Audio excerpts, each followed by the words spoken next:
as well. Hey guys, this is Mark and Ian, One Step Ahead. What's up, And as guys? that famous Lionel Richie song was, we're going to let Ian do a little hello. So hello, Ian. How are you doing? Yo, yo, what's up, guys? Gonna do a little bit of sharing here of the event and be right with you guys. Take it away, Mark. Hey Ian, I love your new earrings. They're really looking. Yeah. They look like Apple headphones. They're interesting. Really cool stuff. That was the intention behind the fashion. It's kind of that, you get it. Go ahead. Yeah. All right. So guys, listen. You're an interior designer and you have a website, and you're looking at your website and saying, "What the heck is this thing doing for me? Is it doing for anything for me at all? Are my clients, manufacturers looking at this and kind of getting what I'm all about?" All right, so Ian is the guru, the man, the myth, the legend, the most electrifying website designer in interior design. He's going to tell us a little bit about what you should be having on your website and what, if you don't have, you should be getting on your website. Now, the thing about websites is a lot of people have been kind of thinking to themselves, are they dead? Are they, Facebook, in a weird way, Facebook pages have become the new website. And now almost Instagram grids have become the new websites. But at the same time, honestly, when you're about ready to, bust out a business card or do something like that, you need a website on there. Websites are pretty solid. And unless you are someone completely like an Instagram influencer, a website is basically what you should be pointing people at.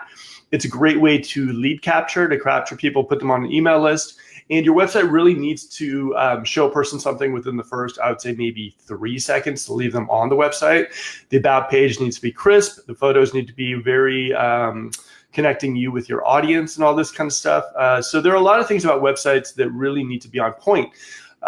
Like for myself and probably everyone else out there, when you're looking online and you're doing a search for, let's say, anything, interior designer Memphis, interior design Memphis, and you're seeing a bunch of them pop up, the website is basically what you're going to be judging a person on.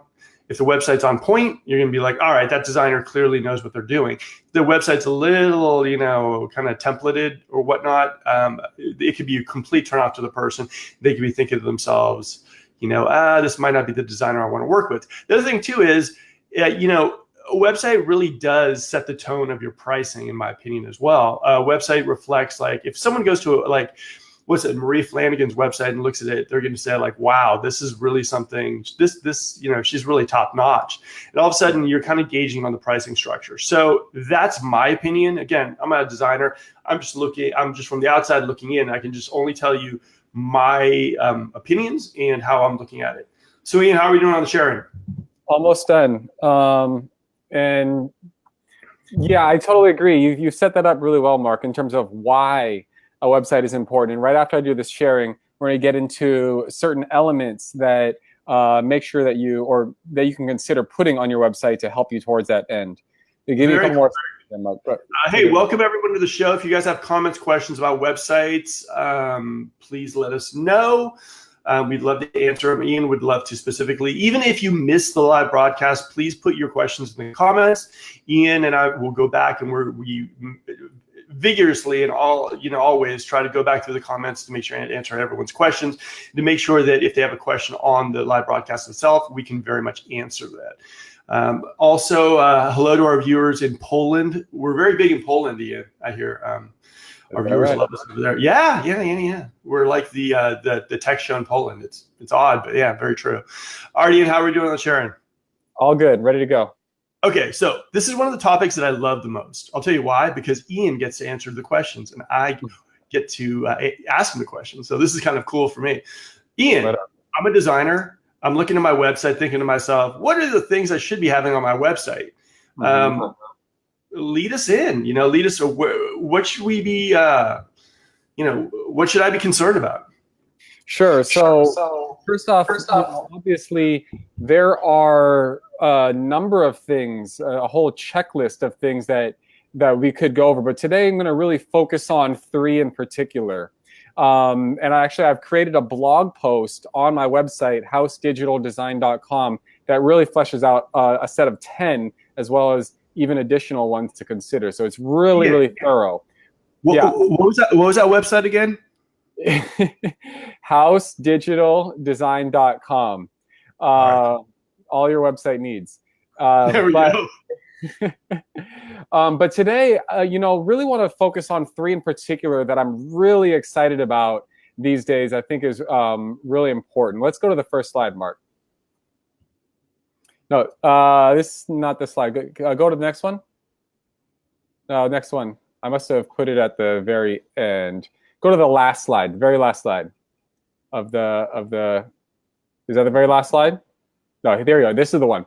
All right, so here we're looking at the homepage of a interior designer, Kelly Price, based in Pennsylvania, that I've been working with. And as you can see, when we arrive on her homepage, we see this really inviting photo of her. Now, this is a puzzle that I know a lot of interior designers and other creative professionals are struggling with, which is what should be the first impression when someone arrives on my website. And there's a lot of theories out there. A lot of people say, you need to be having your, like a catchphrase or a tagline above the fold being that area of the website that is visible when someone first arrives.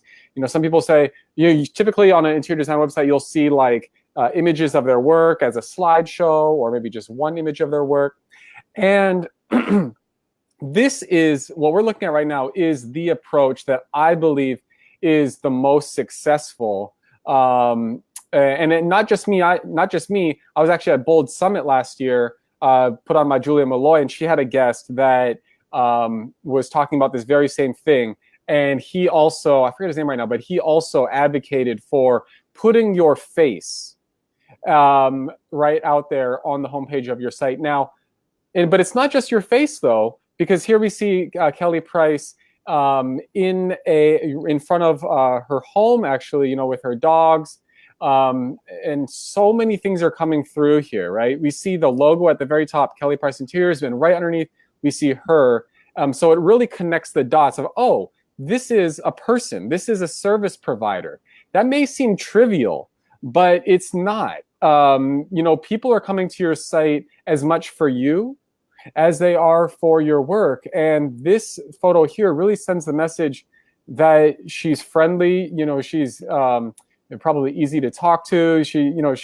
You see from her, for people who live near her, they see the style of her home and the dogs, and they get a sense, they get a connection with her, and they get a sense that they can connect with her. So I'm really advocating for designers to go with a route like this, to put themselves on the homepage of their site in either an interior or on the front porch of their home, or something that sends the message of interior design. Okay. Yeah. The other thing too is what was there? Okay, I'm not sure. Here's the thing that for me, colors always do it for me. And for research shows that blue is one of the colors that attracts people most when they're searching online. So blue's another thing. They use it in their shirt. It goes to her face. It connects the audience as well. So it's one of those things too, where colors really do define it.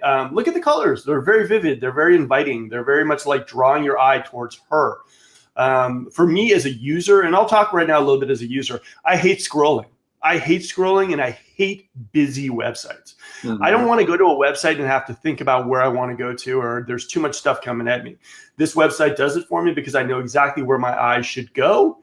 It naturally brings me in. I don't like going to a website and all of a sudden seeing stuff on my left, stuff on my right, stuff in the, what do I do? Where do I go? I don't know where, it's just really confusing. Remember, guys, when you're creating a website too, you're directing traffic. It might not seem like it, and it might seem like you're giving the user a lot of choices, but if you do it the right way, you're going to be directing traffic where you want them to go. So from a user standpoint, I'll tell you, I hate having those decisions thrown at me. I hate having a lot of things thrown at me at once on a homepage. I like it to be very clear and concise. So think about exactly what you want to put on the homepage, but keep it simple. Yeah, I like that, Mark. I like that. I like what you said about the colors, and also about directing traffic. And the word that comes to mind to me is focus. Wherever we are on the site, there should be a clear focus of where our eyes should be looking. On that note, let's pop over to the next slide, Mark. And to get there, you're gonna have to backtrack to the slide that you originally showed me. It was of the text. Okay. Hey, Debbie. Yeah, I love blue. And anything I do, clearly background, I love blue because it draws people in. Blue really does. And a lot of things that I do, for me at least, as far as social media goes and everything, I do my research on it. So when you see blue, it's not just because, hey, it's one of my favorite colors. My favorite color is actually orange, but because it does something, and I've done my research and I know exactly what I'm going for. So blue tends to be the color that drives people in. So for me, I always kind of like, and there's ways to do it, but you can actually change your images to go a little bit like add a couple more pops of blue in it. It looks pretty much the same, but a little bit of that extra blue really does make a difference. Okay, so is this the slide, Ian? Yeah, this is the one. And yeah, I totally agree with you about the blue. Actually, blue is one of the two theme colors of my own website. So yeah.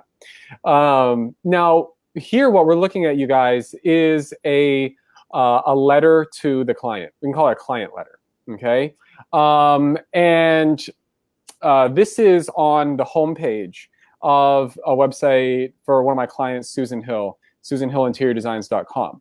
And this appears directly after you scroll. Like Susan Hill, her website, it opens just like Kelly Price's does, with an image of her in an interior. And then you scroll down and you find this letter, okay?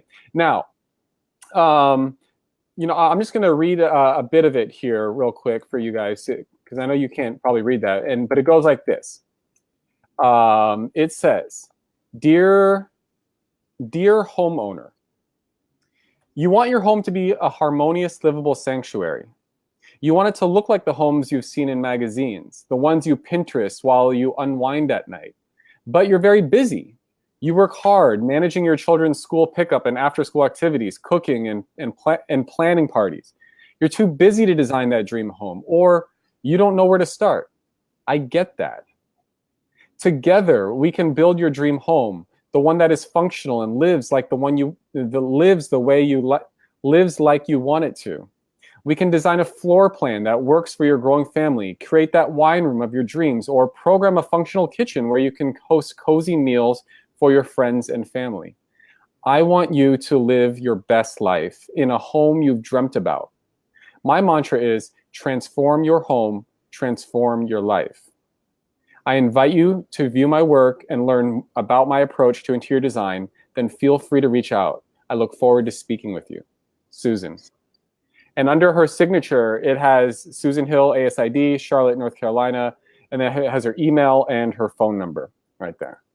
Mark, let me throw it to you real quick. What's your initial reaction?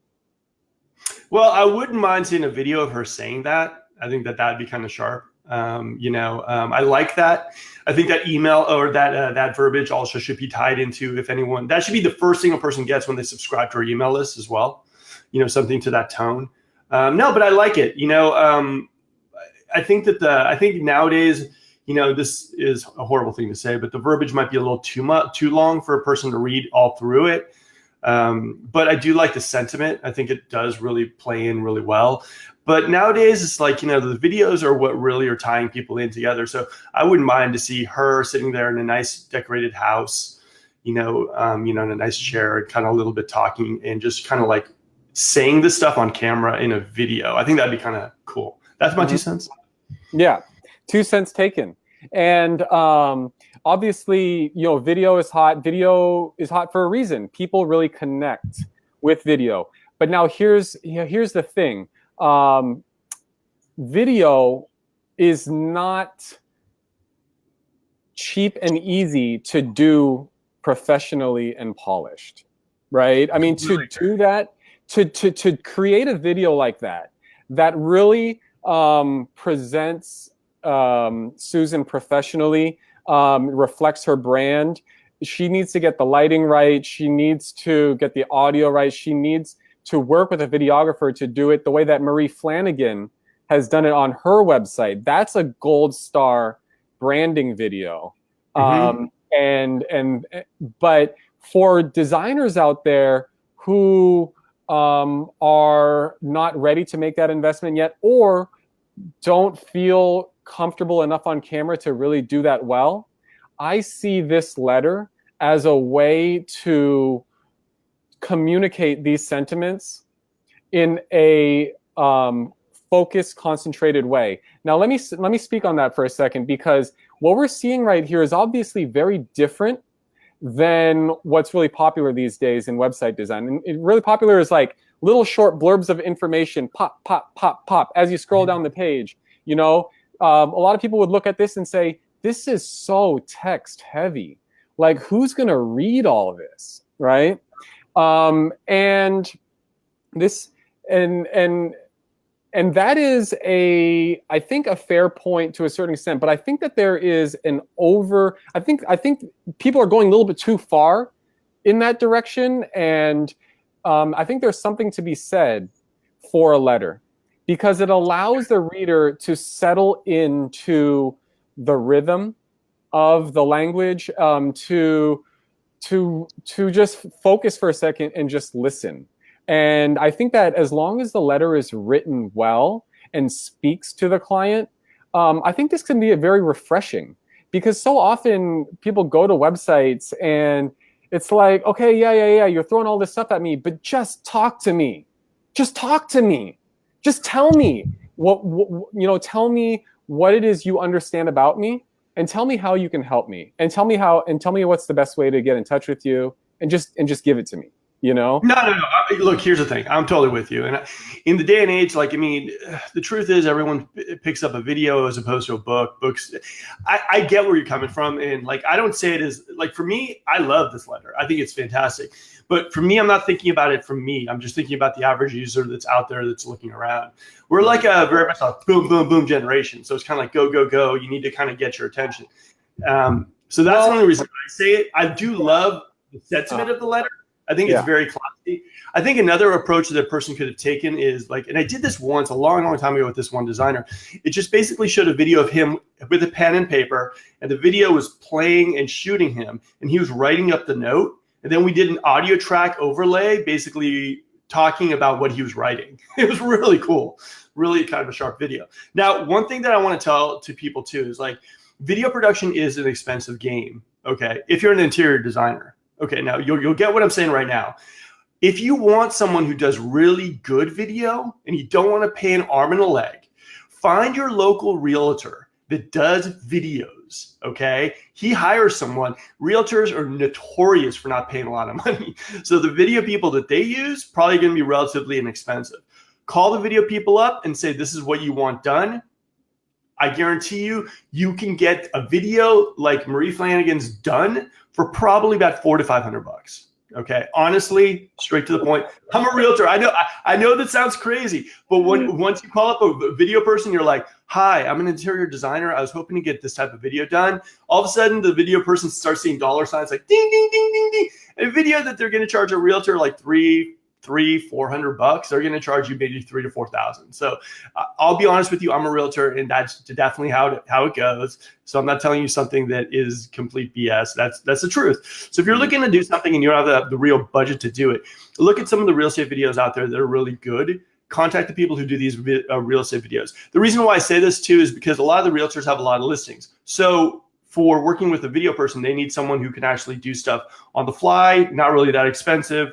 And, once the house sells, the video is gone. So that would be a great video reference source if you guys are looking to do videos. Like I said, Ian, I love this letter, but you and I are kind of always keep it real about that stuff. I myself would take the time to read that letter, but I don't know in the way we live right now how people are, the Instagram quick switch into photos, likes, comments, all this kind of stuff. I don't know. I mean, I think it's beautiful. I think the way it's laid out is beautiful. It's just, for me, I hope it does. It would say a lot for our generation, To be honest, I think this whole sentiment that people don't read anymore is getting a little bit overblown. And I think in the interior design industry, clients are generally relatively well educated. These are not, 12-year-olds shopping on Amazon that we're talking. I mean, this is not, 26-year-olds scrolling through Snapchat. These are, generally 35 to, 60-year-olds who, are young professionals or retired or whatever. They can read, and this is not a long letter, and so yeah, I don't know, but here's an idea that could actually straddle both of our ideas. Imagine this. Imagine if, we have this letter, but then we also have a button and it says watch video. They click it, and when they click that button, a video pops up, and they hear Susan Hill speaking this letter, and they see images of her work as a slideshow. So they don't see her, they just see images of the work, but they hear her, and thus this is actually a much lower budget video. Okay. This is really, really easy to do. I actually hadn't thought about this until our conversation right now, Mark, but this is actually something I might try, in this format. So then we have the message being sent in two ways, both with the video and with the letter. Okay, hey, Ian, this is kind of funny too. I might actually be doing an about face and what I'm talking about videos. Now, at the end of the day, I was actually just thinking about this a second ago, and it took a little bit of the coffee to hit me. Do you really want to work with a client who doesn't take 5 seconds to get to know you as a designer? That's right. Yeah. Okay, hold on. I think I might go on to something. Like, it is also about picking your clients. And if a person doesn't have 5 seconds to actually read about you a little bit, look at the details of what you're doing and appreciate who you are as a designer, is that someone you really want to work with in the first place? So, I might be doing an about face. Maybe this letter not only is something that's beautiful, nicely placed on a website, but it was also kind of a test to say, well, you know what, look, if this is something that really does appeal to you, then we're a right fit, and let's take it to the next level. No, that's a really good point. And a letter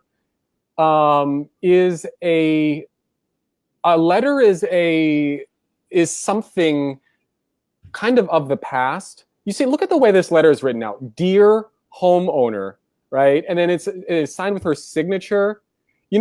This is something that we actually don't see every day anymore. It's almost traditional and old school, and it takes time. And you know what? Good design takes time.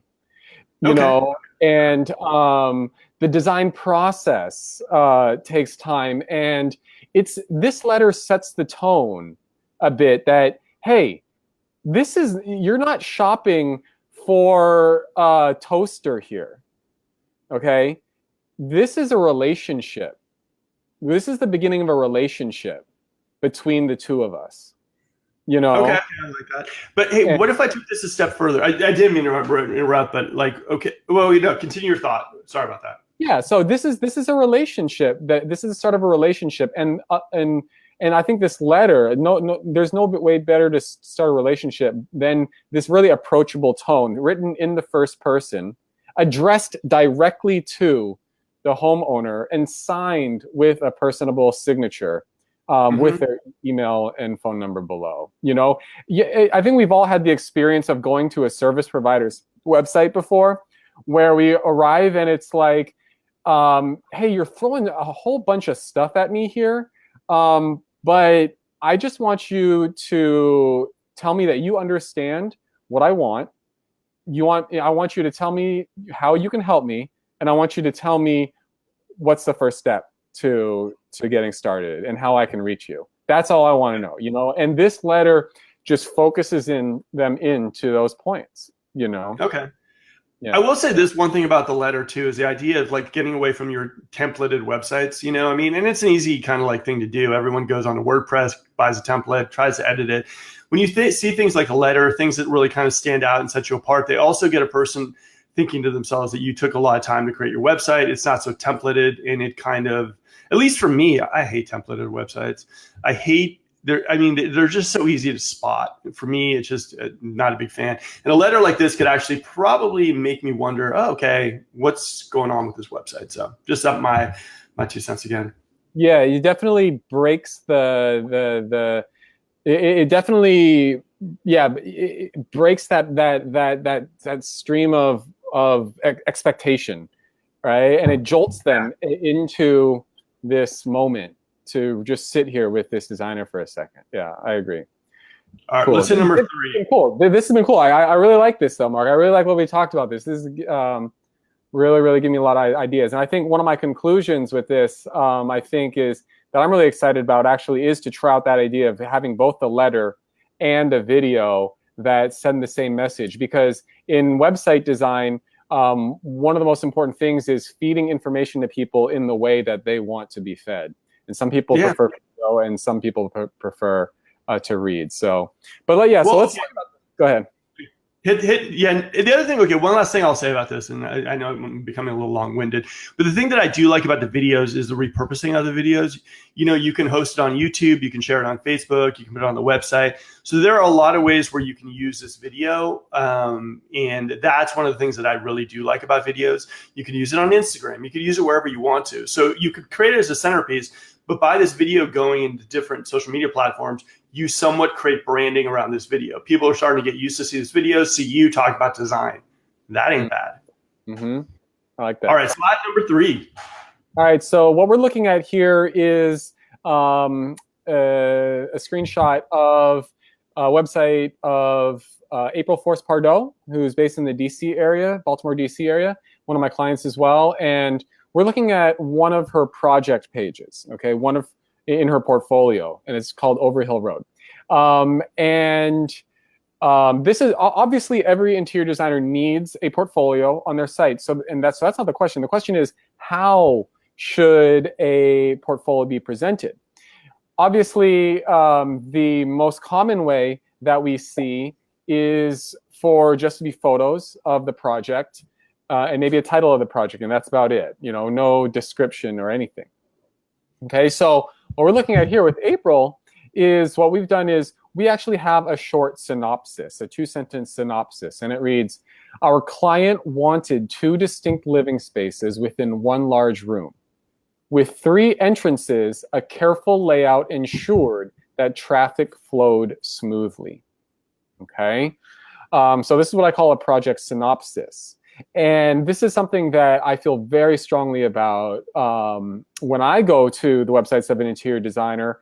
You know, when I look at, or any type of designer, when I look at a project of theirs, I want to know a bit more than just looking at the photos. I want to know a bit about the story behind the project, how they help that client, and a bit about the philosophy, right? And so with this synopsis, what it communicates to me is, number one, that they're working based on the desires of their client.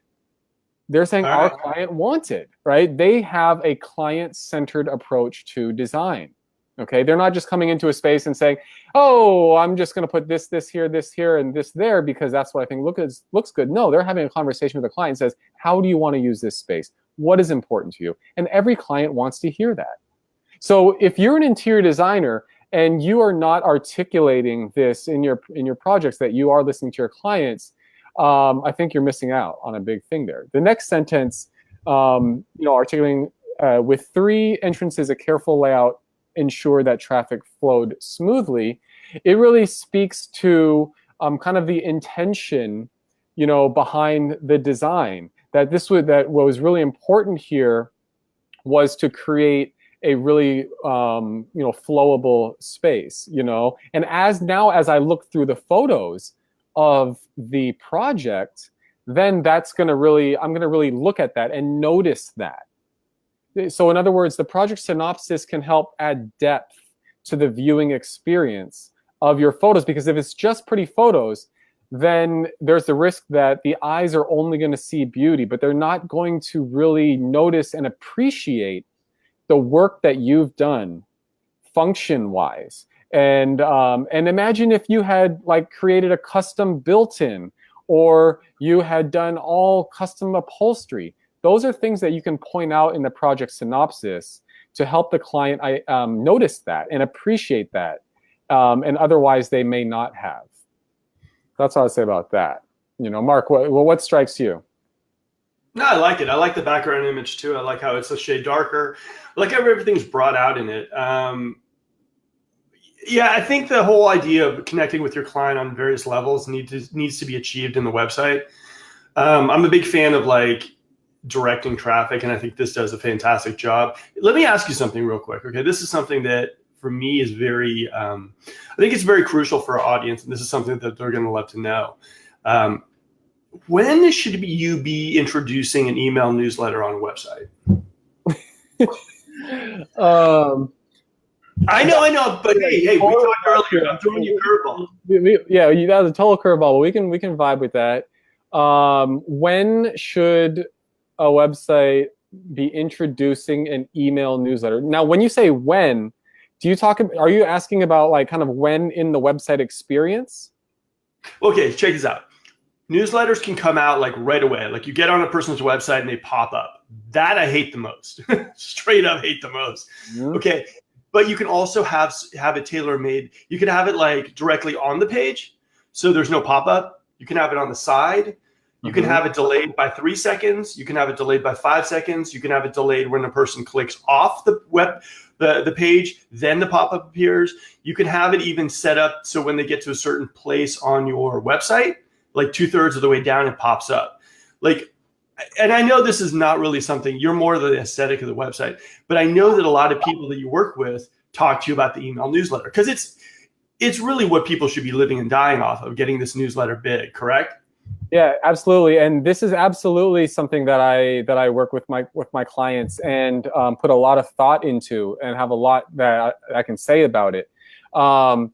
Okay, to your point, Mark, of the pop-up kind of blocking the screen, I think everybody is annoyed by this, and it is a disruption. And in fact, for myself, I don't even look at the contents of that pop-up. That's how annoyed I am. I click right out of it, you know? And so clearly it is important to be very strategic about how that information is being offered, right? Now, here's a couple ways that I really like. Number one, for a very slender strip to be at the very top of the site, with a very direct and catchy, a line, such as click here to view my top 3 questions you should be asking before hiring an interior designer. Or whatever you're offering, just tell them what they're going to get. Definitely just tell them what they're going to get. And if they're interested, they'll click it. Also, that strip should have a little X so that if they can X and dismiss that bar. But this way, it is not distracting from the website experience. It's being very courteous, but still gets the point across. The other one that I like is a rectangle, but only covering the bottom corner of the screen, the bottom right corner of the screen. Okay, and actually on Squarespace, there's which is a platform that I use to build websites. There are, I believe, about 8 different like layouts that you can use for your pop-up, and one of them is that rectangle in the corner, and so it's not blocking the whole screen. It's just blocking the bottom right-hand corner. On mobile, it's blocking just like the bottom 1/4 of the screen. Okay? And it does the same thing. You tell them what they're going to get. It has an opportunity for them to put in their email. Now, Squarespace also allows you to customize the settings on the pop-up. And so here's a couple things. You can say, only show this pop-up on these pages. And so you can actually make it so it doesn't pop up on the home page. You can make it so it only pops up on the about page, or etc.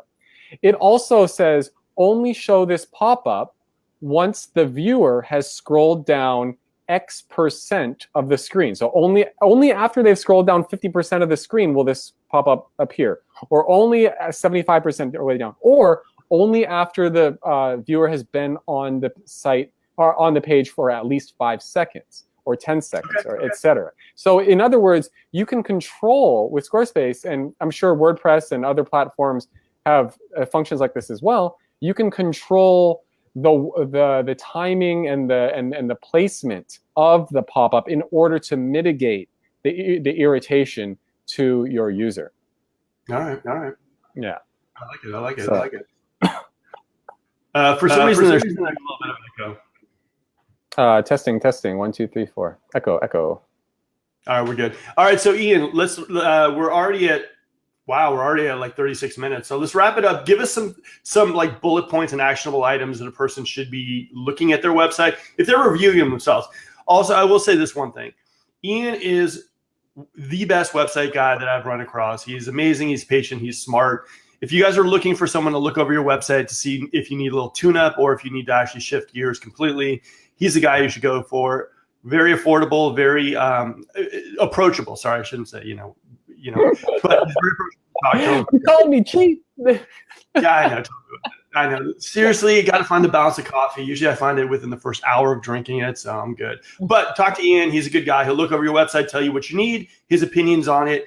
And he's at House Digital, so just check him out. Also, if you have any questions about your website, hit them down here, and Ian will answer it. Here's the thing, guys. Ian is pretty much one of the best guys in the game for websites. Use him to answer some of the questions you might have. Connect with him. He's a very valuable resource to have, and like I said, I've worked with him for a long time, and he's my go-to guy when it comes to any website stuff. Period. All right, Ian, you want to wrap it up with some actionable items we can tell our fellow compadres to do? Yeah, actionable items. I would say make sure that your website has focus. Actually, no, scratch that. That's not actionable. Here we go. Actionable items. I'm going to say consider putting your face front and center above the fold on your homepage, and work with a photographer to do a lifestyle shoot to this end. Okay. And you can, during that shoot, you should really be getting 3, photos of yourself in attractive spaces, and also 3 detail shots of like a coffee table, a bouquet of flowers, etc. Those are really useful for certain parts of your site as well, to just add accents, to give visual interest to the page. And doing it in one lifestyle shoot creates that visual continuity throughout your site. It strengthens that brand identity. So that's action item number 1, okay? Action item number 2 is consider writing a letter to your target client. Write it in the first person. Things that you should address in your letter is what they want, okay? And another thing you should address is how you can help.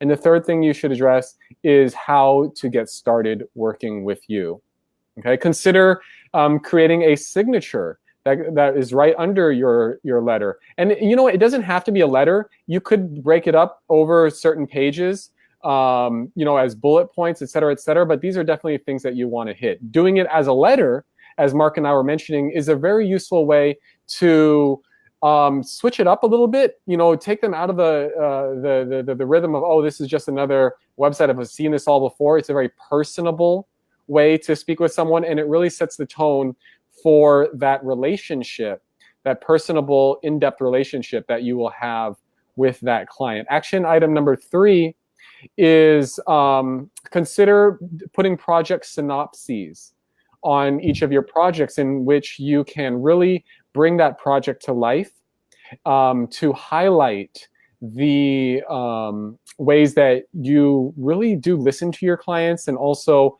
how you really do have clear philosophy and intention behind your approach to design.